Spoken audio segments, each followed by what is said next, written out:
Era la década de 1970 y solo habían transcurrido algunos años desde que el Festival de Jazz de Montreux había sido inaugurado. El casino de la ciudad había abierto uno de sus salones para recibir a una multitud de jóvenes que esperaba un gran espectáculo. Los aplausos, los silbidos y los gritos que se oían en el lugar evidenciaban el éxtasis que se había apoderado de la audiencia. Aquella misma noche, los integrantes de Led Zeppelin subirían al escenario para interpretar ante el público suizo sus canciones. Fue en ese mismo evento, pero detrás de bambalinas, donde se produjo un encuentro muy particular. Frank Schaeffer, un joven que formaba parte del equipo técnico del festival, vio al guitarrista Jimmy Page leyendo el libro Huyendo de la Razón. Dicho volumen había sido escrito por un enigmático hombre llamado Francis Schaeffer. Embargado por la emoción, Frank abordó al experimentado músico y se presentó ante él como el hijo del prolífico autor. Page, con su aspecto desgarbado, su pelo largo y su actitud de estrella de rock, respondió con un comentario sorprendente. Le aseguró a Frank que el libro de su padre era de su agrado y había llegado a sus manos por medio de Eric Clapton, quien se lo había recomendado después de leerlo. Pero ¿quién era Francis Schaeffer? ¿Por qué su cosmovisión de la vida, la fe y la cultura llamaron tanto la atención de personajes como Jimmy Page o Eric Clapton?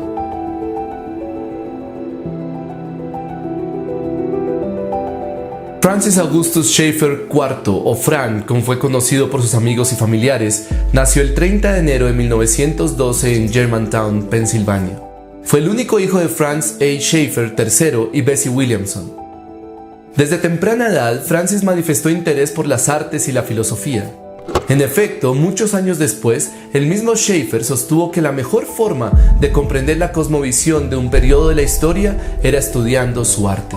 Al sumergirse en la filosofía, la mente de Francis se llenó de más preguntas que de respuestas. La congregación presbiteriana en la que dio sus primeros pasos, la cual era de línea liberal, no aportó mucho en la resolución de sus dudas y Schaeffer terminó acercándose al agnosticismo. Había ido a una iglesia liberal durante muchos años.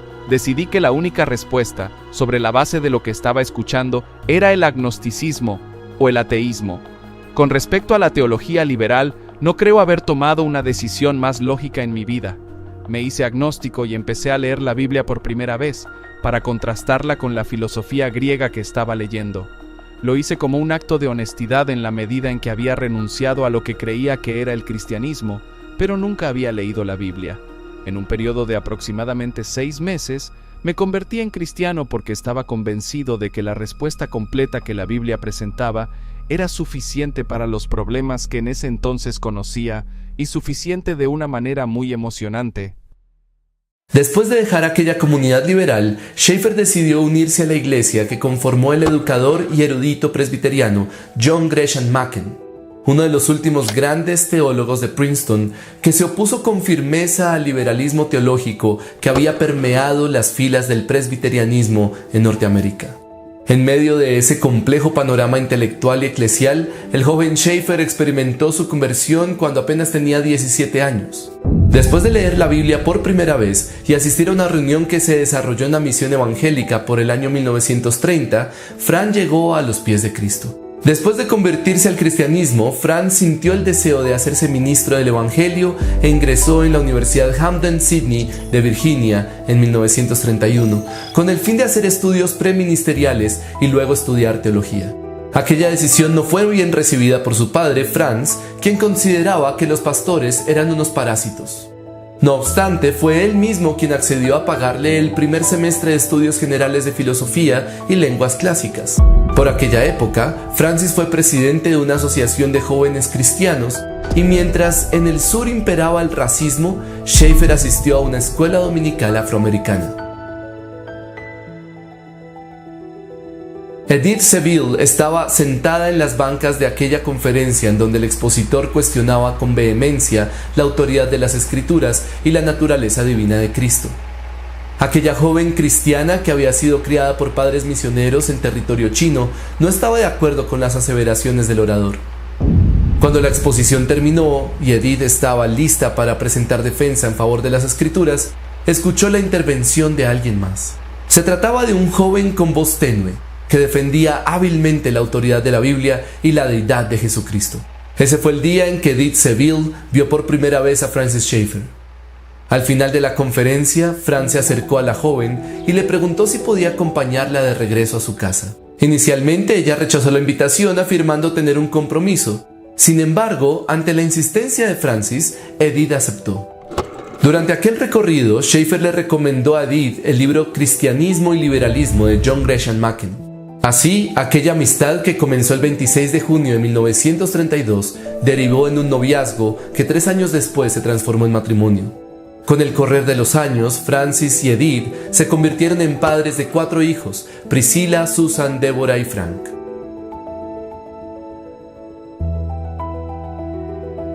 En el año de 1935, Francis Schaeffer inició sus estudios bíblicos en el Westminster Theological Seminary, un seminario fundado por John Gresham Machen.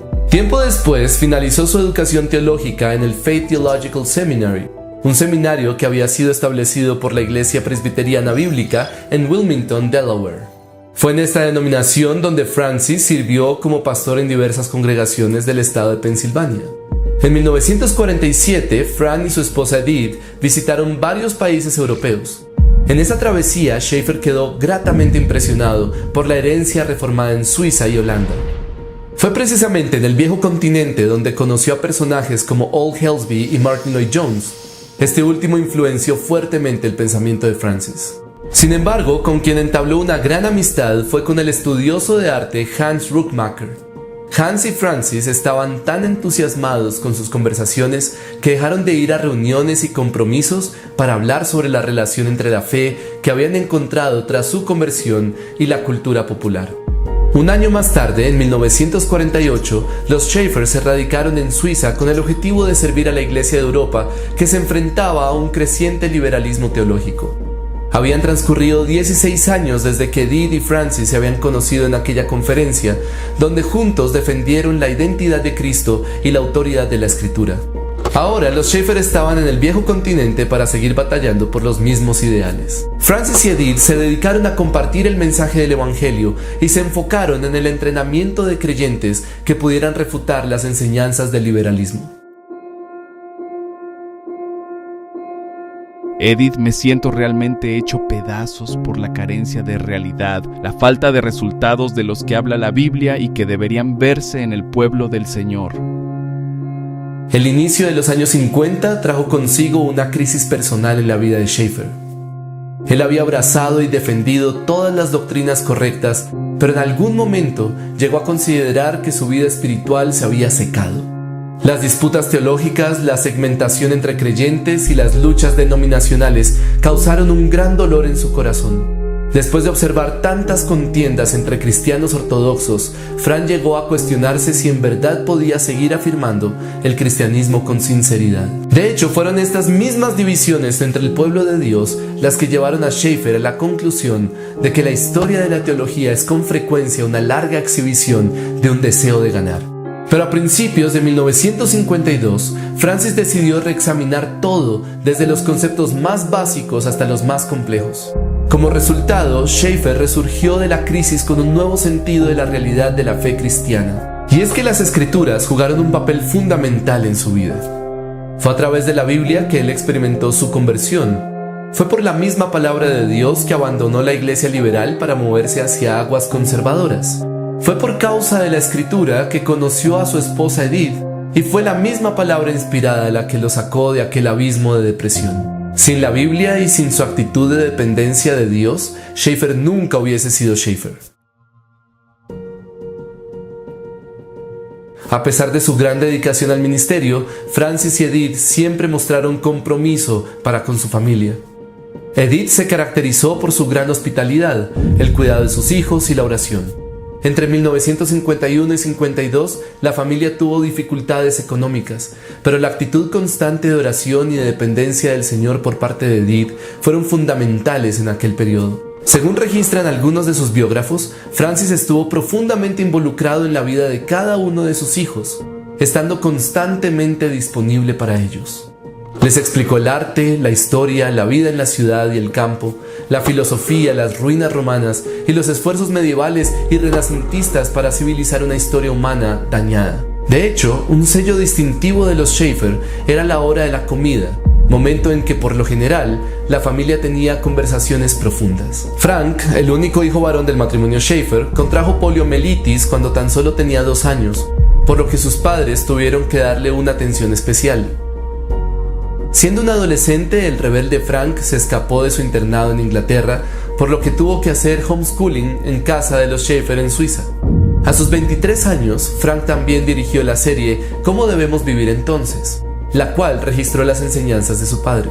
Sin embargo, en su libro Crazy for God, el hijo mayor de los Schaeffer presentó un retrato muy divergente de la vida y pensamiento de su progenitor. Allí señaló, por ejemplo, que las principales pasiones de Francis no eran la Biblia ni la teología, sino el arte y la cultura. También afirmó que su padre tuvo frecuentes episodios de depresión y una relación verbal y físicamente abusiva con su madre Edith. Sin embargo, personas muy cercanas al matrimonio Schaeffer contradicen su relato. Por ejemplo, Os Guinness, que vivió con los Schaeffer y fue amigo cercano de padre e hijo, señaló que Crazy for God es una caricatura difamatoria. Aunque inicialmente Frank Schaeffer apoyó las ideas y el programa político de su padre, se distanció de muchos de esos puntos de vista. Primero se convirtió en seguidor de la Iglesia Ortodoxa Oriental, luego pasó a ser un liberal y se describió como un ateo que cree en Dios. Con el tiempo, la credibilidad de Frank Schaeffer se fue desgastando y hoy es un referente poco confiable para acercarse a la figura de su padre Francis, pues en general se contradice, ya que algunas obras exalta a su padre y en otras le acusa. Ningún crítico ha hecho tanto daño a la obra de su vida que su hijo. Con un hijo así, ¿quién necesita enemigos? El problema no es tanto que Frank revele y proclame los fallos y debilidades de sus padres, algo que honestamente siempre Schaeffer reconoció, sino que le acuse de hipocresía y deshonestidad. El 5 de junio de 1955, después de su gran crisis espiritual, Francis y Edith abrieron las puertas de su casa en los Alpes suizos con la idea de que las personas encontrasen respuestas satisfactorias a sus preguntas sobre Dios y la vida. Un lugar donde los asistentes pudiesen ver y experimentar una demostración práctica del amor cristiano. Fue así como comenzó la comunidad L'Abri, una palabra francesa que se traduce al español como refugio. Tanto Edith como yo hemos sentido que el Señor no ha llamado esta obra para que sea, en modo alguno y en primer lugar, de evangelización, sino más bien una pequeña demostración de la existencia y el carácter del Dios que existe. La diversidad entre los visitantes de la comunidad L'Abri era notoria. Algunos eran actores, bailarines y cantantes, otros pintores, escritores y jóvenes bohemios que rechazaban las convenciones sociales en la década de los 50. Con respecto a la fe de los asistentes, había mucha variedad. Algunos eran católicos, protestantes o judíos, otros existencialistas o ateos de izquierda. También se recibieron a muchos jóvenes con problemas de drogas. Ahora bien, lo sorprendente de este contexto es que todos ellos habían llegado a un refugio cuyo principal objetivo era la difusión de la fe cristiana. Con mucho discernimiento, Schaeffer dirigió a esta audiencia hacia las Escrituras. En L'Abri se realizaban diversos estudios bíblicos, siendo la Epístola a los Romanos uno de los libros más expuestos en enseñanzas y conferencias. También se compartían comidas, reuniones, paseos y trabajos prácticos. El impacto de las enseñanzas de Schaeffer en L'Abri marcó la vida de personajes como Os Guinness, Ellis Potter y Richard Winter. Nunca he conocido a nadie con tanta pasión por Dios, combinada con una pasión por las personas, combinada con una pasión por la verdad. Esta es una combinación extremadamente rara, y Schaeffer la encarnó. Estaba en el Zen y luego me enfrenté a la realidad del cristianismo a través de reuniones en 1976 con Francis Schaeffer, y me convencí de que era más verdadero, más satisfactorio, más absoluto, más exacto, más vivo. Así que me convertí en cristiano. Si las enseñanzas de Francis Schaeffer no me hubieran ayudado tanto, me pregunto si habría sobrevivido a la psiquiatría. De muchas maneras, me ayudó a construir una base y un marco firmes, dentro del cual desarrollar una mente cristiana en la disciplina académica y la práctica terapéutica de la psiquiatría. Vi por primera vez cuán importantes son las visiones del mundo para moldear la vida y el pensamiento. A Lavery se le acusó infundadamente de comunista, concepto muy complejo en el marco de la Guerra Fría. Sin embargo, se abrieron nuevas sedes en Holanda, Inglaterra, Estados Unidos, Canadá y Brasil. Todas ellas bajo dos principios fundamentales: la verdad importa y la gente importa. Una de las convicciones bíblicas que Schaeffer defendió a lo largo de su ministerio fue el concepto teológico del imago Dei, palabra que en latín hace referencia a la imagen de Dios en el ser humano. Bajo la concepción de esta verdad escritural, Francis sostuvo un alto concepto de la dignidad humana al manifestar su oposición hacia el aborto, la eutanasia y el infanticidio. De forma positiva, analizó las artes creativas como un testimonio del imago Dei a pesar del pecado y la decadencia de la raza humana. En cuanto a la apologética, Schaeffer consideró que la mejor aproximación a esta era desde el presuposicionalismo. Asimismo, afirmó la doble realidad de que no hay verdad sin amor, pero también que no hay amor sin verdad. Siempre sostuvo y enfatizó un principio fundamental: una verdad puede ser fría y cruel si se comunica sin amor. Esta conclusión, que a primera vista parece simple, cobra mucha más relevancia cuando consideramos los motivos que llevaron a Schaeffer a la crisis espiritual que atravesó en 1950. Un tema en el que Francis Schaeffer profundizó fue el ascenso y la caída de la civilización occidental. Su libro y serie audiovisual ¿Cómo debemos vivir entonces?, explica aquella tesis a través de la música, el arte, la filosofía, el cine y la teología. En cuanto a lo doctrinal, Schaeffer fue un calvinista ortodoxo que dio mucha importancia a la autoridad infalible e inerrante de la Escritura como cuestión crucial del ser y el carácter evangélico. Participó en el Concilio de Inerrancia Bíblica que tuvo lugar en Chicago y en el Congreso de Evangelización Mundial de Lausana.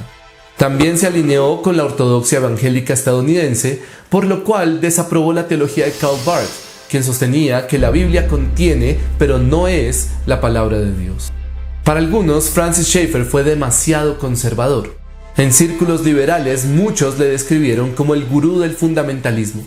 Lo de gurú se debía a su conexión con el ambiente hippie de finales de los 60 y principios de los 70, pero también por la extravagancia de su apariencia y la diversidad de temáticas que abordó. El alcance y la influencia de Francis Schaeffer fue significativo. A partir de 1968, y buscando ampliar su audiencia, el teólogo y apologista comenzó a publicar sus libros, cintas de cassette e incluso películas de cine. Escribió 22 libros durante su vida, entre ellos La verdadera espiritualidad y Cómo viviremos entonces. Francis y su esposa Edith dejaron una huella en muchas personas a través de su vida y trabajo. Influyeron en el pensamiento de músicos reconocidos, distinguidos escritores y dotados académicos. Hasta el final de su vida, Franz se vistió con una chaqueta india de estilo Nehru, botas de montaña, pelo largo y barba de chivo. En aquel tiempo, la mayoría de personas de su edad usaban traje y corbata, así que su apariencia no era común en adultos mayores ni en predicadores evangélicos. Francis Schaeffer murió de cáncer el 15 de mayo de 1984 a sus 72 años. De acuerdo con uno de sus biógrafos, sus últimas palabras fueron: «Su gracia es suficiente». La historia de este gran pensador cristiano es un fiel testimonio del poder transformador, vivificador y autoritativo de las Escrituras y de la gracia de Dios. De la misma manera, su crisis personal nos ayuda a reflexionar sobre la importancia de cultivar la doctrina, pero sin olvidar la devoción y la práctica del amor cristiano, para evitar caer en un legalismo evangélico y vivir en un autoengaño.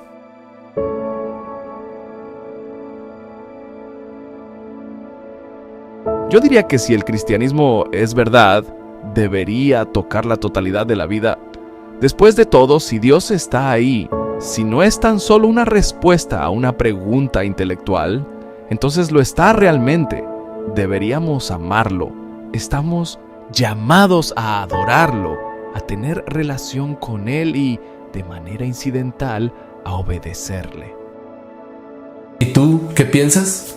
¿Qué impacto consideras que debe tener la Escritura en la conversión al Evangelio, especialmente en ambientes agnósticos o ateos? ¿Cuáles son las diferentes maneras en que los cristianos pueden emplear la filosofía, la música, el cine, la historia, la cultura y otras disciplinas artísticas para hacer apologética? ¿Cuál crees que es el mayor legado e influencia de Francis Schaeffer en el pensamiento cristiano y en la cultura contemporánea?